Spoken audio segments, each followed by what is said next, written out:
Να προχωρήσουμε στην τρίτη ανακοίνωση της κυρίας Νίνα Chichinadze, η οποία είναι αναπληρώτρια καθηγήτρια από το Κρατικό Πανεπιστήμιο Ήλια της Τυφλίδας, της Γεωργίας, η οποία θα μας μιλήσει για τις μοναστικές τέχνες του Αγίου Όρους κατά τη Βυζαντινή και μεταβυζαντινή περίοδο, γεωργιανές γραπτές μαρτυρίες. Thank you. First of all, I would like to thank organizers of this wonderful meeting and to give me possibility to be here and to share some observations to my colleagues. Thank you.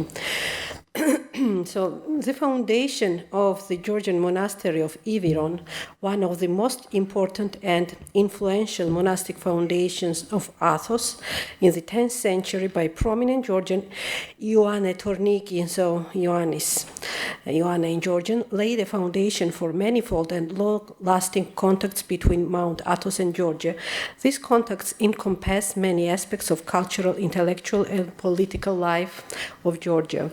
The role and influence of the Athonite spiritual and artistic traditions on Georgian religious life is well documented by numerous artistic and literary works. Although the contacts between Georgia and Athos, it's very well explored topic by various scholars from various perspectives, still Georgian sources are underestimated by Western scholarship. Today I would like to present some evidences from Georgian sources which shed more light on artistic landscape of Athos and especially on the religious art of Iviron. Among the various types of medieval sources, hagiography and travelers' account are of special value, and you will agree with me, they are really very important source in many respects. The 11th century lives of great Georgian Athonite fathers, Ioanne and Ektime, composed by Georgis of George of Tatsmindeli, Agioritikies. This is the portrait late 13th century in Ahtala, modern-day in Armenia. So their life and much later literary work of 18th century travelers' account is the focus of my presentation. I would like to start my presentation with the life of the great Georgian Athonite fathers Ioanne and Ektime, written in 1044 by George the Athonite, which is one of the most significant sources for the reconstruction of the various aspects of history of Athos. Ioanne Tatsmindeli Agioritikies, 920-1005, and his son Ektime Euthemius, 955-1028, together with Ioanne Torniki, were founders of the Iviron monastery, while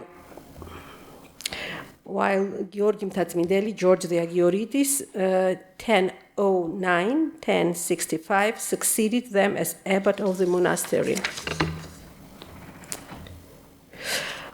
Ioanne and Ektime, so they belong to prominent and powerful aristocratic family from southwest Georgia. They were brilliant scholars, intellectuals, religious leaders and translators. They were highly estimated both by Byzantine imperial court and by Georgian rulers as well. Their activity was beneficial not only for Iviron monastery but for the entire monastic community of Athos. The life is constructed in accordance with hagiographical genre, and it is obvious that it has its own goals, among others to demonstrate and prize the godly deeds of fathers and to demonstrate their prestige and impact made into religious life of their time. The text contains a list of donations made by the Georgian fathers and the role which they played in the formation of sacred space and generally in the monastic life of its time. A special attention is paid on icons, which are perceived as important component for the creation of the liturgical space. While describing the foundation of the monastery by Ioanne and Ektime, the author stresses that they, quotation, erected the churches and illuminated them with holy icons. Translation is mine. Georgium Tatsmindeli pays a special attention on the rich treasure donated by Ioanne and Ektime to Great Lavra, and to other Athonite monasteries. Together with money, gold, and are listed numerous crosses, icons, and the island of Neos. So, quotation, large wax icon of the crucifixion, so presumably encaustic painting, which costs 100 drachmas. So this is the name of non-Georgian golden coins, foreign, probably Byzantine coins. And I'm not sure, but probably it's indication on solidi. I'm not sure. Also, the Disease icon, the deposition icon donated by King Nicephorus, other icon, Kankeli, so chancel barrier, of the 12 apostles, other holy icons of the great martyrs, other wax icon of the Baptist, other icon of Saint Eustathius. End of the quotation. The list elucidates the importance of icons, which were viewed as indicator of prestige and at the same time as assets of the monastery. The author pays special attention on icons' medium, their subject, size, and material value. The association of one of the donated icons with Byzantine emperor is especially underlined, as this circumstance was of particular importance, linking Ioanne with the imperial power and accordingly giving new political dimension to the icon. The emperor's gift meant to be viewed as an indication of imperial legitimacy of Ioanne's activity and support of Georgian Athonites by the Byzantine ruler. This was the important issue, as the association with Byzantine rulers and their material and legal support was crucial for Georgian Athonites due to the permanent threat and tension between Greeks and Georgians on Athos. Georgian Hagioritis donated to the Church of Karies decorated gilt silver chalice. Probably, yeah, this is literally how Georgian text says, so probably the images were gilt, and pattern and kankeli with great feasts and 3 icons of the deities. The quoted fragments supply us with valuable testimonies concerning icon types and their places in the sacred space. As it becomes clear from the text, they are icons of various forms and function. Meaning individual devotional images and temple icons. So one set of dodecaorton icon and another one of 12 apostles, presumably they are epistilions of templon. Therefore, this is one of the early written evidences concerning decoration of the templons with icons. So what historians know, how crucial is this issue when templon, when they started decoration of templon with icons. And in scholarship, there is different interpretation of this piece of text, but I strongly convince, especially in Georgian text, it's quite evident that the author speaks about templon. If the above quoted passages deal with public sacred space, the following part of text refers to private space, the monks' cells. According to the text, there were certain restrictions concerning possession of icons by monks. They were allowed to have in their cells only one icon or cross, quotation, during the praying for veneration and kissing. It is end of quotation. It is worth mentioning that such limitation of number of icons is an illustration of asceticism, as having in its possession of multiple icons was perceived as luxury, which was unacceptable in the monastery. And it is important that this restriction is in the part of the text which defines what kind of assets should be in the cells of monks. So restrictions are put even for consumption of oil and wine. So the life supplies us with information about the veneration of highly esteemed miracle-working icon of the Virgin Portaitissa. We read that it was established rule to venerate the Portaitissa icon before entering the church. No one enters the church before Father Euthemius, and then brothers make genuflection and venerate the icon of the Virgin who is on the gate.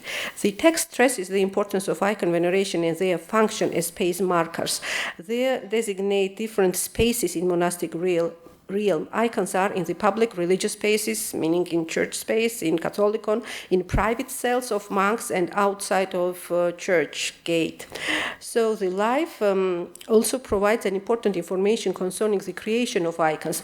During his stay in Constantinople, after the feast of the Saint John, Father Euthemius remembered that he commissioned an icon of Saint John the theologian. He asked his disciple to go to the painter's workshop and to explain to him how to, quotation, to embellish the icon. Actually, I was struggling with translation because it could be translation in English as embellishment. But then he changed his mind. He expressed certain doubts that the disciple would not be able to explain properly what to do to the painter, and therefore he decided to go instead of the disciple. Unfortunately, this was fatal for him, as he was thrown down by a mule and died.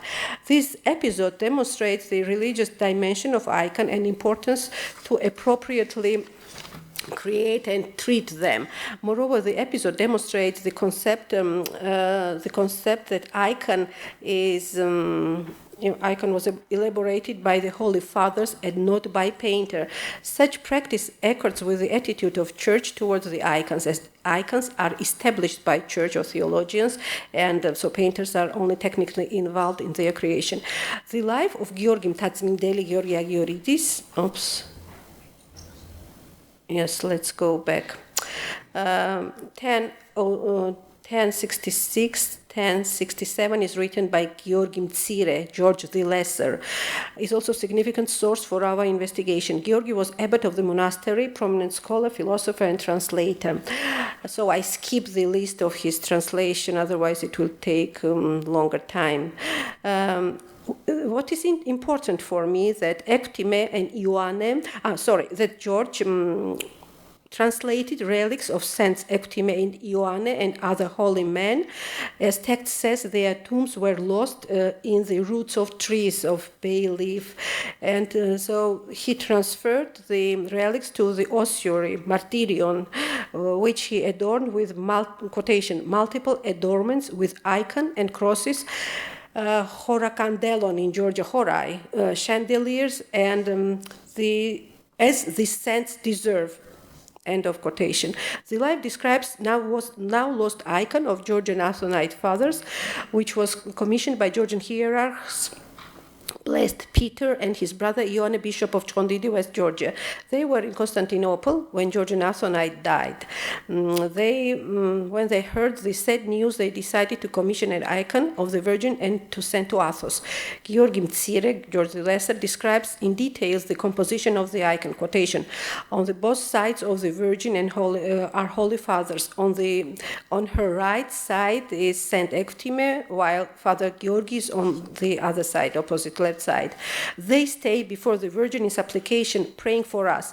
This icon has been sent to Athos and is placed on the tomb of our Holy Father Georgi. End of quotation. Then we read that Saint Ectime was not depicted, quotation, as an aged man, but of age 50 when he translated books, end of quotation. The author stresses the importance of Ectime's translation activity. And it's interesting detail that 50 is not considered as age. He's not considered as aged man. So the author, unfortunately, the icon is not survived, but the similar iconographic scheme, the Virgin with churchmen. So this icon comes from Sinai. I just show you to have a general idea what this icon might look like. Okay, it's interesting that the life. Father, we read that both Athonite fathers, Ectime and Georgi, are standing before the Virgin in the heaven and intercede for us. Here we see that the saints are perceived as mediators between believers and the heavenly protectors. And here we see the hierarchy of intercession, which was visualized on the described icon. To sum up, the lives mostly mention icons as mostly mention icons as tools of commemoration and important element for enhancement of different monastic spaces. Therefore, the devotional images as objects charged with grace and divine powers had a particular meaning in 10th century, or at least in the 11th century when the lives has been composed. Now let me, how many minutes do I have? Excuse me. It's okay. Okay.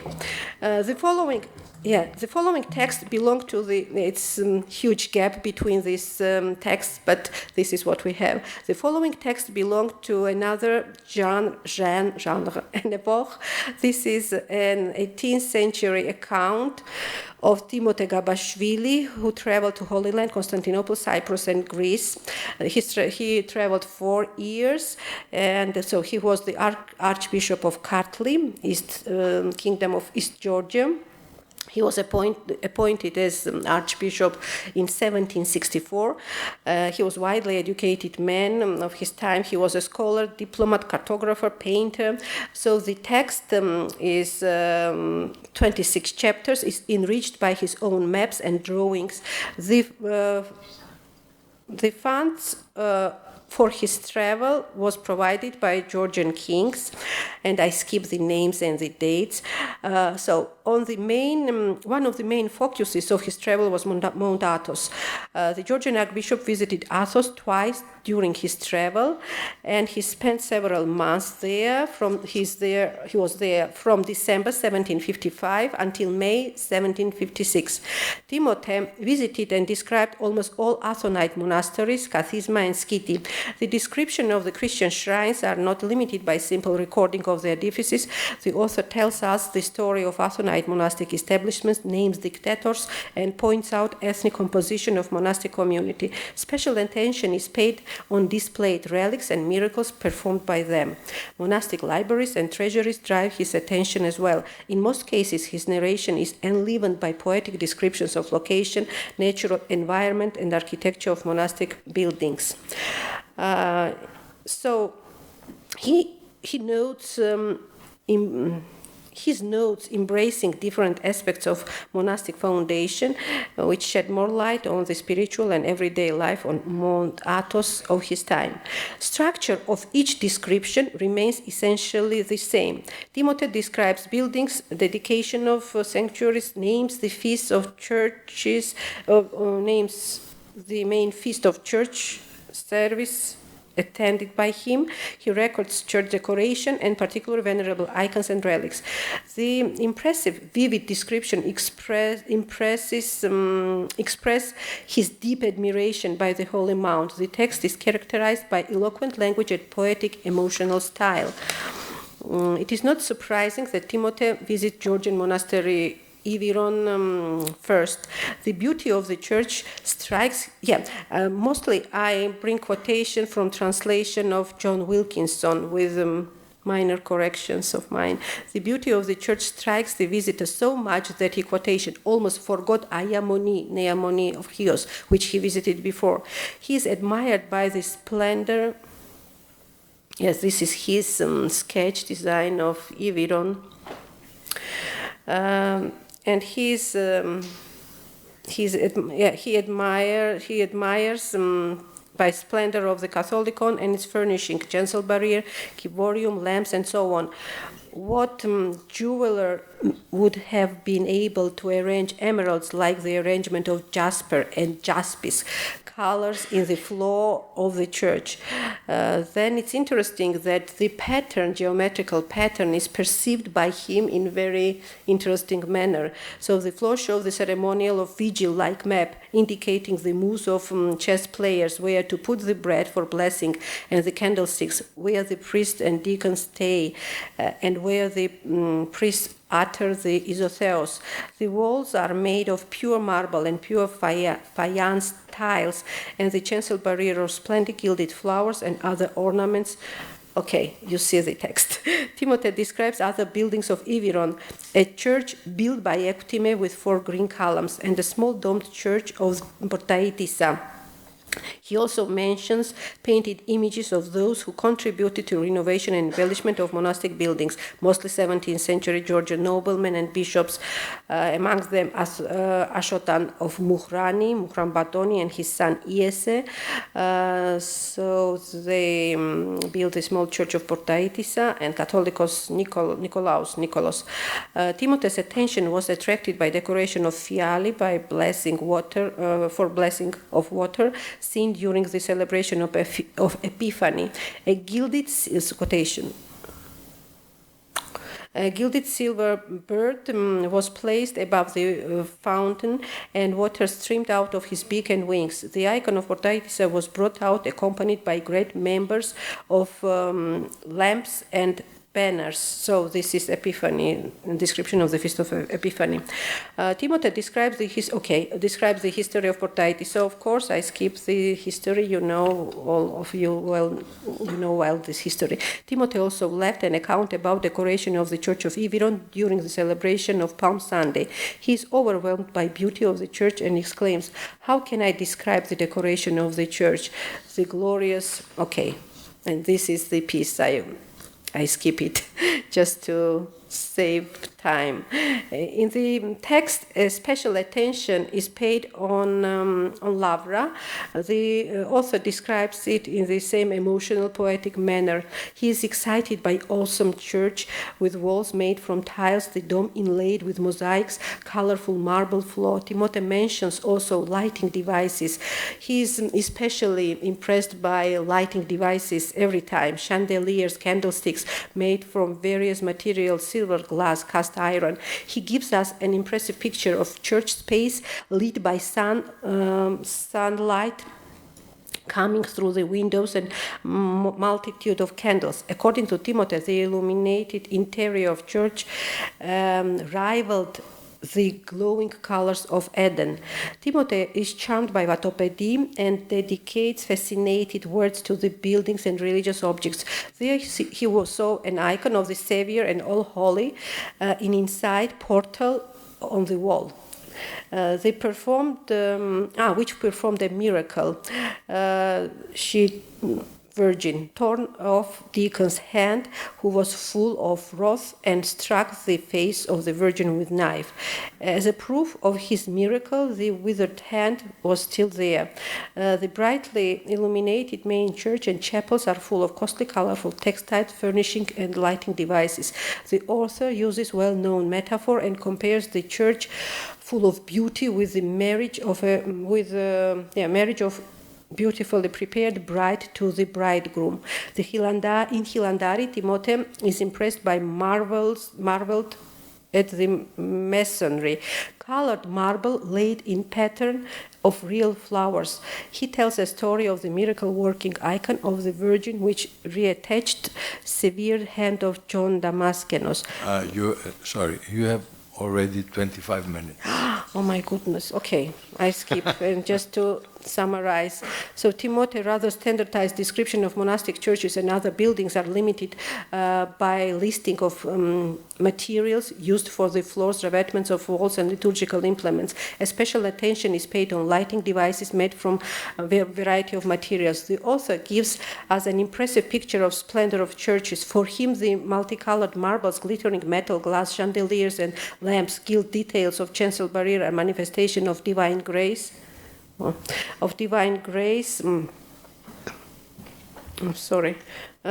reflection of heavenly realm. As it becomes clear from quoted fragments of text, Timothy is mainly concerned with description of beauty and splendor of churches and their liturgical implements in order to give a lively picture of spiritual atmosphere of the monasteries and to demonstrate the closeness of God of this holy place. Okay, so this brief survey aimed to bring to your attention two different genres from different epochs containing information about Athonite monasteries and their furnishing, and to invite you for further discussions concerning this text. I hope that in the future the considered text not only will be fully appreciated by Western scholars and will be integrated in the further research dedicated to Athos and other issues connected to the various aspects of Byzantine and post-Byzantine monastic culture. Thank you very much. Thank you very much. Now, maybe you should wait for some questions, maybe. Any question? Κάποια ερώτηση? Ο κύριος Ξοχοίδης. Thank you for your presentation. It was very interesting. I have some questions, some information to give you. I'll start from the second part of your communication about the pilgrimage of Timothy's Gabashvili. Yes, it has very important information for Mount Athos. He has he see in an orthodox way, not as a Western traveler, Mount Athos, and just he does not give any specific information, unique information for Iviron, but for Vatopedi, he has the unique information about the function of the school of Athonias in very close to Vatopedi. How it has information how it functions about Evgenios Vulgaris, the founder, and some other very unique information. And as the director of Agioritiki Estia will inform you later, they prepare something very special for Timothy Gabashvili in Greek, but he will explain it later. The second question is, you started from the very beginning, from the founders. Do you have any idea about more than what we know till now about the entrance of the icon in the monastery? First one. And second one, if we have a Byzantine period narrative for the miracle of the icon of Portaitissa. Should I answer? Thank you very much. Yeah, of course, information about Vulgaris is extremely important, but I limited myself because the topic of my presentation was only, I have to confess that my main topic interests are concentrated on icon veneration. But I was quite lucky because the early lives, they deal only with icons. And about Byzantine texts, what is generally known, unfortunately, I don't know anything else. Not Byzantine, Georgian text, Georgian medieval text, having the history of the icon of Portaitissa. Because as far as I know very well, I wrote about it. It's a story written just in the beginning of 16th century, not written in Greek. Yeah. But if you read very carefully the text, you can you have an idea, suspicion that there is a Georgian text before that. It was not translated, but also elaborated in Greek later in 16th century.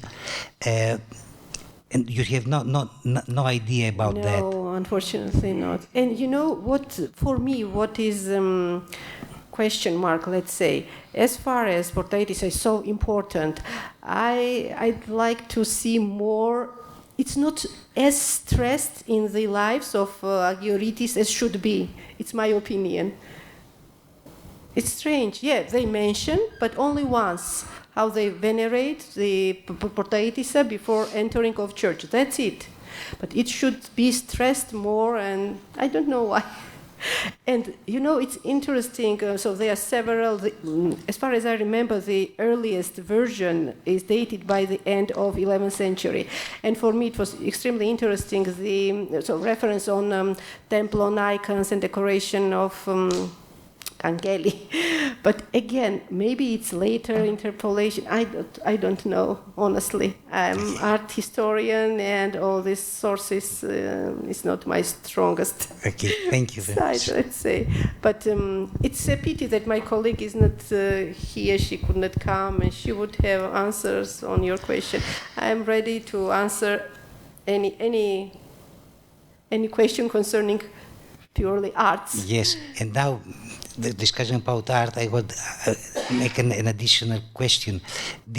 Does this Synodicon of Iviron mentions any donations of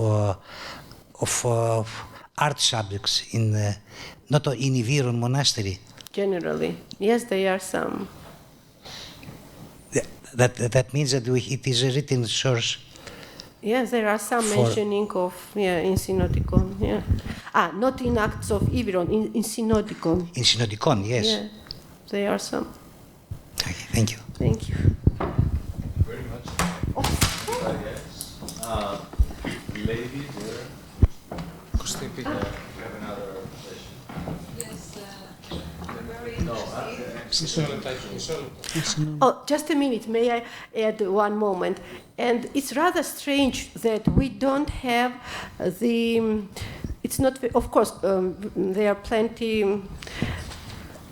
many icons of Odigitria, but not as is Russia. As in Russia, they have so-called Georgian Iberiotisa. They have the particular iconographic type, but preserved Georgian material does not show that we had copies, replicas of this particular icon in medieval times, I mean, with this injury, and it's strange. Maybe they are not preserved, but there are a lot of question marks. Yeah. Do we have any explanations about what means the first two lines, the glorious clothes, the beautiful liturgical vessels, etc., made in an Indian manner? What means an Indian manner means... Good question. Yeah, the precious enamel items, the way the Georgian embroideries are made, or something exotic, the vessels. Colorful and exotic, because in India, in Georgian tradition, was something very distant, very exotic, splendid. And what is interesting, there is another, I skipped this quotation, it says that for Vatopedi, or I'm not sure, he says that technically the masonry prevails the Chinese mastery. So he refers to Oriental countries as something splendid, very decorated, in other way. Nothing concrete. Very decorated. Yeah. Okay, so we agree. Thank you. It's exotic, yeah, because whole narrative is romanticized, and he is attracted by all these legends, and so it's not quite particular text. This is not traditional traveler's account. Okay. Maria? Yeah? Okay. I would like just a very small question. Do you know the formation of this lovely Gabashvili? The formation is a scholar. Yes. You know, I can talk hours about him. It was very particular period in the history of Georgia. So Georgian kings, they were looking for allies abroad, and several times he was sent to Russia, to Tsar in Russia, for some political diplomatic negotiation, and we don't know exactly what kind of task he had. So he was for his time, he was really very well-educated man. And I'm saying nothing about his how skillful painter he was, but he was cartographer, he was translator, he speaks 4 languages, and he makes discussions with Vulgaris, and it seems that he was quite educated, highly educated man for his period. And 18th century Georgian Enlightenment, it's very interesting also from the point of view that at Georgian court, royal court, it was created something like Academy of Sciences. The Council of Learned Men, the title of this society was, not society, entity was, and they composed some, they translate a lot of books and encyclopedias and vocabularies, dictionaries, and it was very interesting period. Thank you very much. So, Mr. Douros. Thank you for your beautiful presentation. I will not make any question, but θέλω μόνο να πληροφορήσω τον κόσμο ότι η Αγιορειτική Εστία έχει πάρει το κείμενο και πιστεύουμε σε λίγο καιρό από σήμερα θα παρουσιάσουμε στα ελληνικά την μετάφραση του έργου του Τιμόθεου Γκαμπασβίλη. Με σχολιασμό βεβαίως, ναι. Είναι ένα σπουδαίο έργο, το οποίο έχει να προσφέρει πάρα πολλά στην αθωνική έρευνα και σε όλους όσους ασχολούνται γενικότερα για το φαινόμενο του περιγητισμού την περίοδο εκείνη. Ευχαριστούμε πολύ. Thank you very much. Thank you.